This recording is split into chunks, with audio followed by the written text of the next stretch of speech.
నమస్కారం బాగున్నారమ్మా.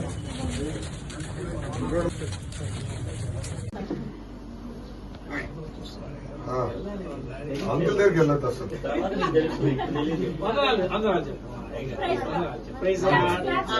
నమస్కారం చెప్ప. వదిలే వదిలే వదిలే. రాత్రి బాగా కొడుకుంటున్నాడు, ఇబ్బంది పెడుతున్నాడా? అయిపోయిందా? ఇప్పుడు ఎంజాయ్ చేయండి. పెద్దడైనా రౌడీ అవుతాడు. మావాడు ఇప్పుడు పెద్దడైపోయాడు, రౌడీ అయిపోయాడు. వాడు హ్యాపీ అసలు. నాన్న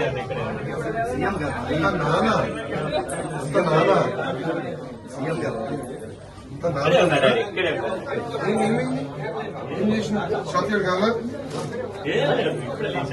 చూడండి ఇటువైపు.